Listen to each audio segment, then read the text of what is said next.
तो राम राम। और आज हम शुरू करते हैं उत्तर प्रदेश करंट अफेयर, जो क्या है पूरे वर्ष का है, जनवरी तक 5 दिसंबर तक। और ये जो है हम लोग करंट अफेयर कर रहे हैं उत्तर प्रदेश की आर के लिए और यूपीपीसीएस के लिए। चलिए शुरू करते हैं टाइम न वेस्ट करते हुए। दिसंबर 2023 में गोरखपुर में लेक क्वीन क्रूज सेवा का जो उद्घाटन किसने किया? तो यहाँ पे शुरू कहाँ हुई है? तो गोरखपुर में हुई, रामगढ़ ताल में हुई है। इसका उद्घाटन माननीय सीएम हमारे जो हैं योगी आदित्यनाथ जी ने किया है।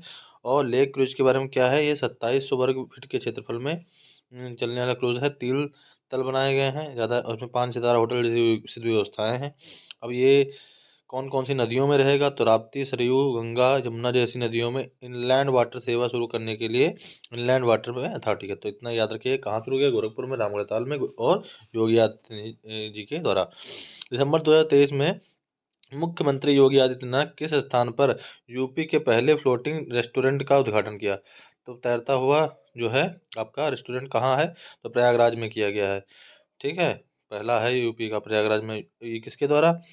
माननीय योगी जी के द्वारा। ठीक है, यमुना नदी के किनारे है। और इसमें ये कह रहा है कि पर्यटन को विकास देने की यूपी एसटीडीसी के लिए अगला है। नवंबर 2023 में उत्तर प्रदेश सरकार ने 3 जिलों में जनजातीय संग्रहालय की स्थापना के लिए भूमि संस्कृति विभाग से लेकर उत्तर प्रदेश अनुसूचित जाति अनुसूचित जनजाति शोध प्रशिक्षण संस्थान के पक्ष में आवंटित किया। इन जिलों के नाम में कौन सम्मिलित नहीं है? तो आपको याद रखना कौन कौन सम्मिलित है। तो मिर्जापुर है, महाराजगंज है, सोनभद्र है, संत कबीर नगर नहीं है। ठीक है, तो इसके बारे में हम लोग ऊपर से पढ़ लेंगे। मिर्जापुर, सोनभद्र और महाराजगंज में जनजातीय संग्रहालय की स्थापना के लिए भूमि आवंटित की गई है। ठीक है, आगे बढ़ते हैं हम लोग। मुख्यमंत्री योगी ने जो है क्या है, योगी आदित्य जी ने कहाँ पर नौसेना संग्रहालय निर्माण परियोजना का शिलान्यास किया है? तो नौसेना संग्रहालय कहाँ लगा होगा? लखनऊ में होगा, आप सबको पता है। ठीक है, CG city Lucknow, Atal Bihari Vajpayee Ekana stadium के पास है, गोमती नदी के तट पर। ठीक है, 23 एकड़ की यह योजना है और ये देश का पहला ऐसा नौसेना संग्रहालय है जहाँ भारत के 5000 वर्ष पूर्व के सैनिक इतिहास को प्रदर्शित किया जाएगा। ठीक है, इस संग्रहालय में ISS गोमती युद्धपोत और उससे संबंधित मिसाइलें, टारपीडो, कैनन एवं अन्य उपकरण भी प्रदर्शन करने के लिए रखे जाएंगे। अक्टूबर 2023 में किस राज्य द्वारा मिशन महिला सारथी का तो आरंभ किया गया है? तो उत्तर प्रदेश के द्वारा किया गया है। कहाँ से किया था? तो आप सबको याद रखा, गोंडा से ही किया गया है। इसमें क्या है, महिला ड्राइवरों और कंडक्टरों को जोड़ने और उन्हें सशक्त बनाने के लिए किया गया। 22 अक्टूबर से शुरू किया गया। इस अवसर पर योगी ने 51 बसों को हरी झंडी दिखाकर रवाना किया। इन बसों का संचालन महिला ड्राइवर और कंडक्टर द्वारा होगा। क्लियर है। अगला है, अक्टूबर 2023 में उत्तर प्रदेश का जलीय जीव किसे घोषित किया? सभी को पता है, गंगा डॉल्फिन को किया गया है। ठीक है, और इसका वैज्ञानिक नाम आप लोग सभी याद रखिएगा, प्लेटानिस्टा गंगेटिका है। ठीक है, प्लेटानिस्टा गंगेटिका है। निवास स्थल गंगा, यमुना, चंबल, घाघरा, राप्ती और गेरुआ नदियाँ। ठीक है, अनुमानित आबादी है 2000। IUCN के संकटग्रस्त में है, इंडेंजर्ड स्पीशीज में आता है।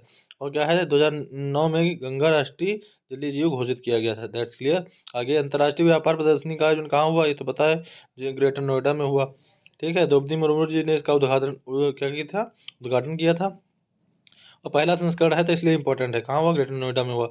इसमें क्या हुआ था? प्रदर्शनी में 2000 से अधिक उत्पादों और 300 ब्रांडों ने भाग लिया था। 66 देशों के 400, मतलब याद रखिए कितने बाहरी देश थे, तो 66 देश थे। ठीक है, और 400 से अधिक व्यापार करने के लिए आए थे। एक जनपद एक उत्पाद के साथ 54 GI उत्पाद भी इस प्रदर्शनी में किए थे। अगला है, तो मेनली याद करना है, ये जो अंतर्राष्ट्रीय व्यापार प्रदर्शनी हुई तो कहाँ हुई? ग्रेटर नोएडा में हुई। और उद्घाटन किसने किया? तो द्रौपदी मुर्मू जी ने किया। कितने देश इसमें सहभागीदार थे? तो 66 देश थे। अगला बढ़ते हैं, उत्तर प्रदेश सरकार ने किस क्षेत्र को औद्योगिक विकास प्राधिकरण बनाने की मंजूरी प्रदान की है? तो बुंदेलखंड को बनाने की है। ठीक है, बुंदेलखंड को औद्योगिक विकास केंद्र बनाने के लिए प्रयास किया गया है उत्तर सरकार ने। ठीक है, इसे औद्योगिक टाउनशिप को न्यू ओखला जैसे नोएडा की तर्ज पर ही विकसित किया जाएगा। और इसमें क्या क्या इसका इसका महत्व ये है कि उत्तर प्रदेश को $1 ट्रिलियन की अर्थव्यवस्था बनाने के लिए पहल ये है। ठीक है, और इसमें क्या होगा, 33 राजस्व गाँवों को शामिल किया जाएगा और 35,000 एकड़ भूमि को अधिग्रहित किया जाएगा। आगे बढ़ते हैं पहले चरण में। अगला है, वन टैप वन ट्री अभियान लॉन्च किया गया यूपी के द्वारा। ठीक है, अब इसको समझते हैं। 1 जुलाई को किया गया। ठीक है, ग्रामीण क्षेत्र में पीने योग्य जल के पानी के प्रावधान के साथ साथ राज्य के हरित क्षेत्र का विस्तार किया जाएगा। अब इसमें है क्या, इस अभियान के तहत पौधारोपण का लक्ष्य जो है 1 जुलाई से 7 जुलाई तक 5 लाख पौधों का रोपण करना है। और हर घर जल के तहत प्रत्येक लाभार्थी को नल के पानी के कनेक्शन के साथ एक राज्य पौधा पौधा लगाना होगा। आगे है शक्ति दीदी अभियान शुभारंभ किया गया, तो उत्तर प्रदेश में ही किया गया। इसमें है क्या, महिला सुरक्षा को लेकर शक्ति मिशन के तहत है। ठीक है, शक्ति दीदी के तहत शहर गांव सोसाइटी सभी वर्ग की महिलाओं को जोड़ा जाएगा और महिलाओं को मिलने वाले सरकारी योजनाओं का लाभ भी शक्ति दीदी अभियान के तहत दिया जाएगा। आगे बढ़ते हैं, 11 नंबर क्वेश्चन में है उत्तर प्रदेश सरकार द्वारा नंद बाबा युद्ध मिशन प्रारंभ किया गया है, तो इसके लिए आवंटित कितनी राशि की गई है, तो 1,000 करोड़ रुपए आवंटित की गई है। ठीक है, इसमें होगा क्या, दुग्ध उत्पादकों के गाँव में ही डेयरी सहकारी समितियों के माध्यम से उचित मूल्य पर दूध की बिक्री सुविधा प्रदान करना। आगे बढ़ते हैं, राष्ट्रीय जलवायु मिशन सम्मेलन, ये क्या है, उत्तर प्रदेश के किस शहर में किया गया, राष्ट्रीय जलवायु सम्मेलन किस शहर में किया गया, तो आप बताएंगे लखनऊ में किया गया। योगी आदित्यनाथ ने जिसका उद्घाटन किया था। और इसमें क्या, प्रदेश सरकार वार्षिक वृक्षारोपण अभियान के तहत इस वर्ष 35 करोड़ पौधे लगाएगी। ठीक है, 22 जुलाई 2023 को हुआ था 35 करोड़ वृक्षारोपण अभियान लगाया गया था के अवसर पर 30 करोड़ से ज़्यादा पौधे रोपे गए थे। शेष 15 करोड़ 15 अगस्त को रोपे गए। फिर क्या, इसमें राज्यपाल जो हैं आनंदीबेन पटेल ने छाता मथुरा में, जबकि योगी आदित्यनाथ ने बिजनौर के मुजफ्फरनगर में गंगा किनारे पौधारोपण का इसका अभियान। तो कुल मिला के आप रखिए, राज्यपाल जी ने मथुरा में छाता के क्षेत्र में और योगी जी ने बिजनौर के क्षेत्र में। आगे बढ़ते हैं, 30 करोड़ है टोटल, 35 करोड़ था। आगे बढ़ते हैं, उत्तर प्रदेश के किस स्थान पर 2 दिवसीय मेला पशु प्रदर्शनी एवं कृषि मेला का आयोजन किया गया, तो आप मुजफ्फरनगर याद रखिएगा। ठीक है, मवेशियों के अनुसंधान के लिए मेरठ। अब यहाँ पे एक चीज़ याद रखिएगा कि ICAR केंद्रीय मवेशी अनुसंधान कहाँ है, मेरठ में है। ठीक है, याद रखने वाला जो था बता दिया मैंने है। नितिन गडकरी ने इसका उद्घाटन किया, योगी आदित्यनाथ जी ना लगा दीजिएगा, केंद्रीय किसान सड़क परिवहन मंत्री जो रहा है। ठीक है, इसमें क्या है, कृषि पशुपालन और मत्स्य पालन से जुड़ी गतिविधियों को बढ़ावा देने के लिए प्रदर्शन किए गए। आगे क्या है, इसमें 30,000 किसानों ने भाग लिया था। फिर अगला है, यूपी ग्लोबल इन्वेस्टर समिट हुई थी 2023 का आयोजन किस शहर में किया गया, लखनऊ में ही किया जाएगा।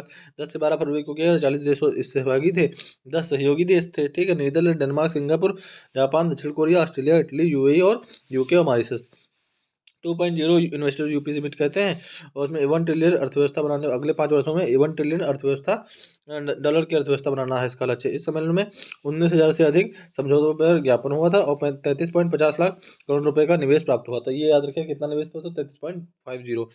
स्कूल चलो अभियान 2023 भारत के किस राज्य में द्वारा आरंभ किया गया था, तो ये उत्तर प्रदेश के द्वारा आरंभ किया 1 अप्रैल 2023 को योगी आदित्यनाथ जी के द्वारा। और इसमें क्या है, स्कूल चलो अभियान के विशेष रोग संचारी नियंत्रण अभियान का भी शुभारंभ किया। इसमें इसी क्रम में NCERT द्वारा विकसित स्कूल रेडिनेंस कैलेंडर तथा शिक्षक मैनुअल का विमोचन किया गया। ठीक है, इतना ध्यान रखिए। इसके अतिरिक्त मिशन शक्ति के अंतर्गत बालिकाओं को आत्मरक्षा गुण सिखाने हैं, तो और देखिए दो यहाँ पे 3 आ रहा है टॉपिक।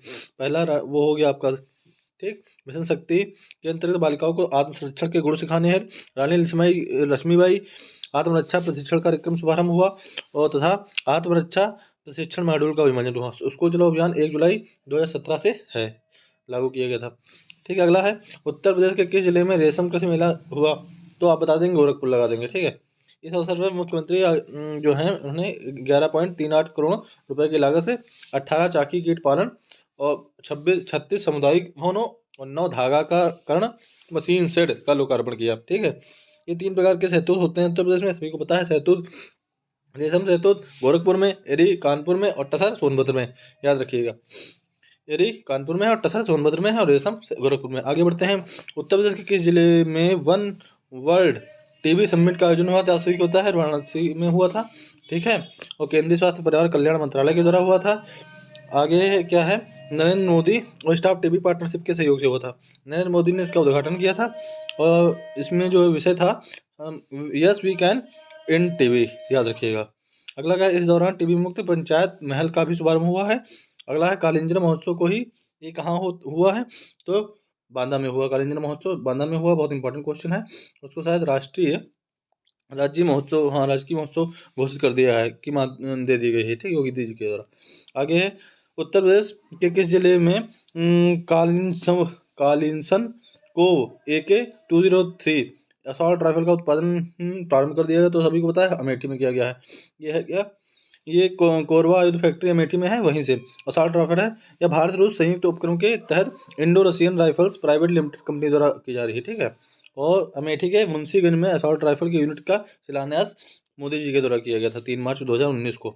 तो 2023 में छठा उत्तर प्रदेश दिवस मनाया गया और 2018 से शुरुआत की गई थी, 24 जनवरी को मनाया जाता है, सभी को पता है। ठीक है, 74वें स्थापना दिवस पर। नेक्स्ट है, देखो पूछा क्या जा सकता है, छठा है, ठीक है, 74वें स्थापना दिवस छठवां मनाया गया, 2018 शुरुआत की गई। इसका विषय है निवेश और रोजगार इस बार का। ठीक है, और आगे बढ़ते हैं। खासकर आरोहणी पहल जो है, प्रशिक्षण कार्यक्रम जो है कहाँ शुरू हुआ, तो उत्तर प्रदेश में हुआ आरोहणी पहल। अब इसमें है क्या, ये देख लीजिए। इसमें क्या है, प्रारंभकर्ता राज्य उत्तर प्रदेश है, कस्तूरबा गांधी बालिका विद्यालय में शुरू की गई। उद्देश्य है लड़कियों को अपने अधिकार के लिए आवाज उठाने के लिए सक्षम बनाना।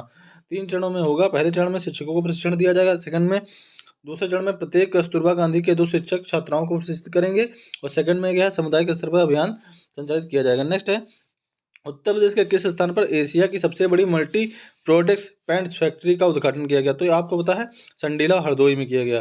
ठीक है, वर्चुअल रूप से मोदी जी ने इसका योगी जी ने उद्घाटन किया था। यह एशिया की सबसे बड़ी मल्टी प्रोडक्ट पेंट्स फैक्ट्री है, और यह बर्जर समूह की है, याद रखिएगा। फिर है प्रस्तुत यूपी बजट। यूपी बजट 2023-24 का आकार कितना था, मतलब टोटल इसका आकार कितना था, तो सभी को पता है 6.90 लाख करोड़ रुपए है। 6.90 लाख करोड़ है।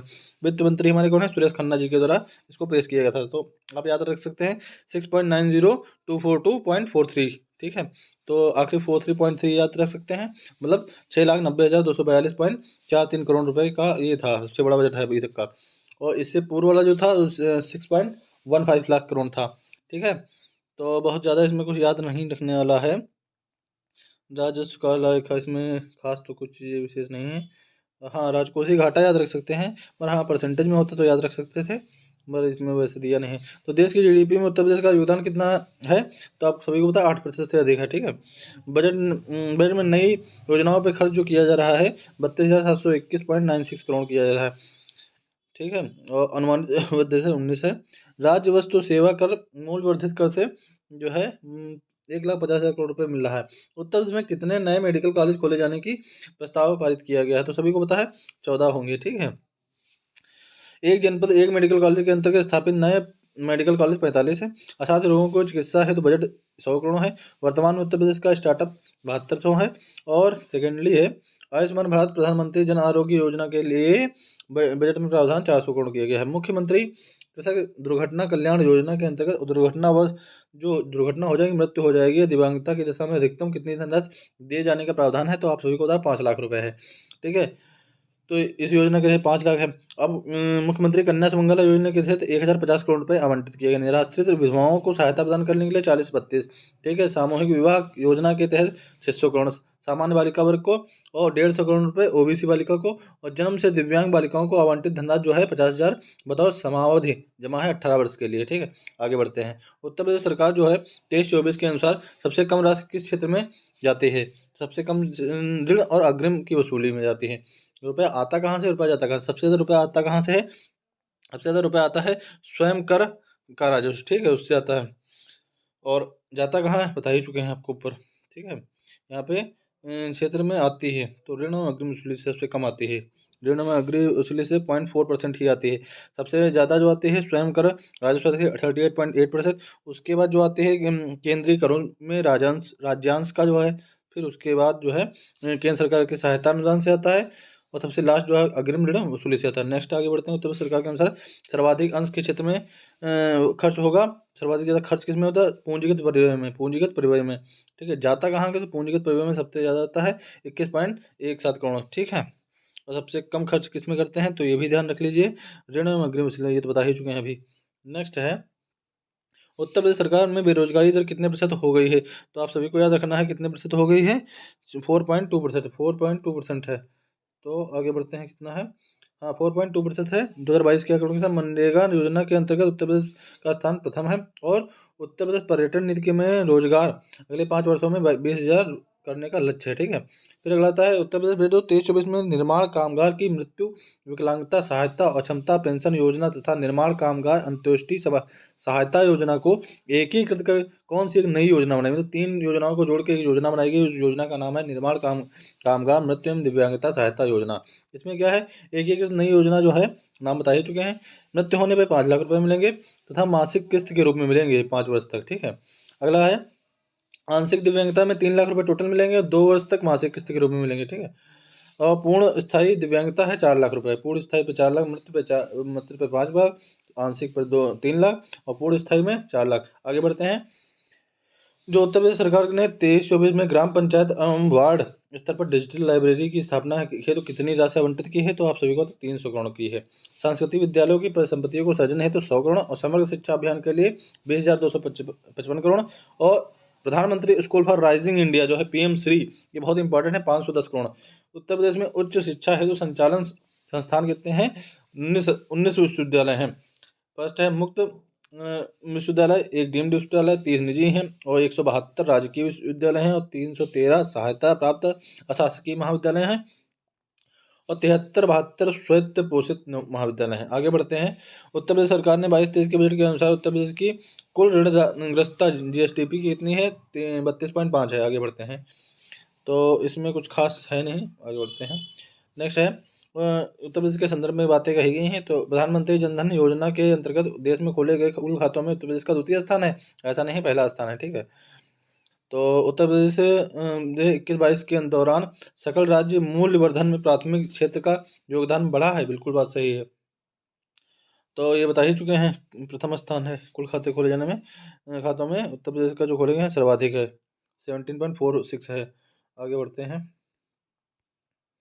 नेक्स्ट आता है आपका उत्तर प्रदेश जो 21 के है आंकड़ों के अनुसार उत्तर प्रदेश में वनारोपण वृक्षारोपण का कुल भौगोलिक कितना है, तो आपको पता है 9.23% है, याद रखिएगा 9.23% है, बहुत इंपॉर्टेंट है। 21-22 की रिपोर्ट आती है, हर 2 साल पे आती है। तो 9.23 वनावरण वृक्षारोपण के अंतर्गत 24 मतलब 2,40,928 वर्ग किलोमीटर हम लोग है और ये 2021 की से कितना ज़्यादा है, तो 91 वर्ग किलोमीटर ज़्यादा है। फिर आता है 2021 में वनावरण कितना है 6.15% और वृक्षावरण कितना है 3.08, दोनों को जोड़ देंगे तो अपना आंसर आ जाएगा, ठीक है। तो टोटल याद रखिए 9.23, तो उससे वनावरण घटा दीजिए 6.15, तो आपको वृक्षावरण मिल जाएगा 3.0। और क्या है कुल मतलब इससे पूर्व कितना था, 9.19 था, 9.19 था, ठीक है। वनावरण वृक्षावरण का मानक स्तर 33.33%। ये क्या है, वन नीति के अनुसार टारगेट है कि कर लेंगे इतना, पर ऐसा हो नहीं रहा अभी तक है। तो इस अनुमान में प्रचलित भावों पर उत्तर प्रदेश का सकल राज्य वर्धन जीएसवी, ठीक है, रजिस्टर्ड वैल्यू वर्धन, तो इसमें सेवा क्षेत्र का योगदान कितना है, तो 46.95% है, ठीक है। उत्तर प्रदेश सेवा क्षेत्र की बात बता ही चुके हैं आप लोगों को, तो इसमें कुछ खास नहीं। राष्ट्रीय राजमार्ग कितने हैं, नेटवर्क 2022 तक 11,590 किलोमीटर, राज्य मार्ग जो है 10,901 है, ठीक है। कुल पर्यटक कितने आए थे, 24.87 लाख है और बहुत ज़्यादा इसमें सोचने वाला है नहीं। विदेशी पर्यटक 4.10 लाख आए थे। आगे बढ़ते हैं। उत्तर प्रदेश खाद्य संस्करण उद्योग नीति आई थी 2023 में, किस तिथि को लागू हुई थी, 2 फरवरी 2023 को, ठीक है। उत्तर प्रदेश मंत्रिमंडल द्वारा आगामी 5 वर्षों के लिए है और इसमें सभी चीज़ें बताई गई हैं। 35% पूंजीगत अनुदान दिया जाएगा। आगे बढ़ते हैं। उत्तर प्रदेश सरकार द्वारा के तहत राज्य सरकार द्वारा कितने रुपए के प्रारंभिक कोष के साथ उत्तर प्रदेश खेल विकास कोष बनाया है, तो कितने बनाया है, 10 करोड़ का बनाया। खेल के लिए जो खेल नीति के तहत 10 करोड़ रुपए इन्होंने इन्वेस्ट किए हैं। इसमें होगा क्या कि उनके जो क्या नाम है, खिलाड़ियों को 3 श्रेणियों में ग्रास रूट स्तर के खिलाड़ी, विकासात्मक स्तर के खिलाड़ी, उच्च स्तर के खिलाड़ी के रूप में वर्गीकृत किया जाएगा। आयुष्मान योजना के तहत खेल योजनाओं के साथ सभी एथलीट, कोच, खेल विज्ञान कर्मचारी और उनके परिवार को इस दिशा के तहत 5 लाख रुपए का कैशलेस स्वास्थ्य बीमा कवर दिया जाएगा। सेकेंड, राज्य सरकार द्वारा 10 करोड़ रुपए के प्रारंभिक कोष के साथ राज्य के खेलों के लिए उत्तर प्रदेश खेल विकास कोष को बनाया गया है और नए खेल नीति में जो नई खेल जो आई ई स्पोर्ट को भी शामिल किया गया है, तो पूछा जा सकता है ये। फिर आता है जनवरी 2023 में उत्तर प्रदेश में कितने शहरों में रन फॉर G20 वाकाथॉन का आयोजन किया गया, तो सभी को पता होना चाहिए। 4 राज्यों में, 4 जिलों में हुआ, लखनऊ, आगरा, ग्रेटर नोएडा, वाराणसी, ठीक है। तो अब आता है G20 से जुड़ी 11 बैठकें उत्तर प्रदेश में आयोजित की गई थी। इन बैठकों का आयोजन लखनऊ, वाराणसी, आगरा, गौतम बुद्ध नगर में किया गया था। आगे बढ़ते हैं। उत्तर प्रदेश के किस व्यक्ति को 2023 में मरणोपरांत पद्म भूषण पुरस्कार मिला है, तो आपको पता है मुलायम सिंह यादव को मिला है। और अभी जो पद्म विभूषण जो पुरस्कार दिए गए हैं, पद्म विभूषण पुरस्कार दिए गए हैं, तो उनको भी आप सभी देख ले, 5 लोगों को दिए गए हैं, ठीक है। 17 लोगों को क्या नाम पद्म भूषण दिए गए हैं और 110 लोगों को पद्मश्री दिए गए हैं, 2024 में बता रहा हूँ मैं। तो उनको एक बार रिवाइज कर लीजिएगा आप सभी लोग। हालांकि वो अभी आएंगे नहीं, बट ये वाले जरूरी हैं। ठीक है, आगे बढ़ते हैं। उत्तर प्रदेश का पहला अखिल भारतीय विश्वविद्यालय कहाँ बनाया जा रहा है? तो गोरखपुर में बनाया जा रहा है। ठीक है, 700 करोड़ रुपए की लागत है और परिसर क्षेत्र में 100 करोड़ की। आगे बढ़ते हैं। कौन कंपनी बना रही है? तो बेंगलुरु स्थित रियल एस्टेट कंपनी शोभा लिमिटेड बना रही है। ठीक है, आगे बढ़ते हैं। यह उत्तर प्रदेश का पहला अखिल महिला विश्वविद्यालय होगा, याद रखिएगा। तो गोरखपुर में मनाया जा रहा है। तो उत्तर प्रदेश का कंप्लीट रिवीजन आप लोग कर लीजिए, 2-3 बार देख लीजिए, कंप्लीट हो जाए। जय श्री राम सभी को।